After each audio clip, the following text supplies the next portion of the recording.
Imana itoranya Gideyoni kuba umukiza w'Abisirayeli. Abacamanza igice cya 6. Nuko marayika w'Uwiteka araza yicara munsi y'igiti cy'umwera cyari muri Ofura kwa Yowasi w'Umwabiyezeri. Umuhungu we Gideyoni asekuraga ingano mu muvure bengeramo vino ngo azihishe Abamidiyani. Marayika w'Uwiteka aramubonekera aramubwira ati, Uwiteka ari kumwe nawe wa munyembaraga we ugira n'ubutwari.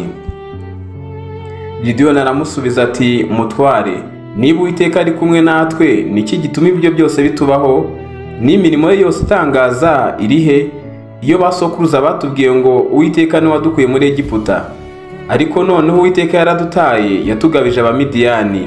Nuko Uwiteka aramwitegereza aramubwira ati, genda uko izo mbaraga zawe zingana ukiza Abisirayeli amaboko y'Abamidiyani. Sinjye ugutumye? Gideyoni aramusubiza ati, ariko Uwiteka, Abisirayeli nabakirisha iki? Iwacu ko turaboroheje mu muryango wa Manase, nkaba ndi n'umuhererezi mu nzu ya data yose. Uwiteka aramubwira ati, nukuri nzabana nawe kandi uzanesha Abamidiyani nk'unesha umuntu umwe. Gideyoni aramusubiza ati, niba mpiriwe mu maso yawe, nyereka ikimenyetso kimpamiriza ko ari wowe tuvuganye. Gideyoni arongera aravuga ati, ndakwinginze ntuva aha kugeza aho ndi bugarukire nkuzaniye ituro nkarishyira imbere yawe.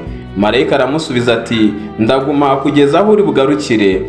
Gideyoni agiye abaga umwana w'ihene, akora n'udutsima tudasembuye twa efa y'ifu, inyama zishyira mu cyibo, umufa wazo awusuka mu rwabya, abimusangisha mu giti cy'umwera aramuhereza. Maze marayika w'Imana aramubwira ati, enda iyi nyama n'utwo dutsima ubishyire hejuru y'iki gitare, udusukeho n'umufa wazo. Nuko abigenza atyo. Nyuma marayika w'Uwiteka atunga ipfundo ry'inkoni yari yitwaje, arikoza ku nyama n'utwo dutsima. Uwo mwanya umuriro uva mu gitare utwika izo nyama n'utwo dutsima.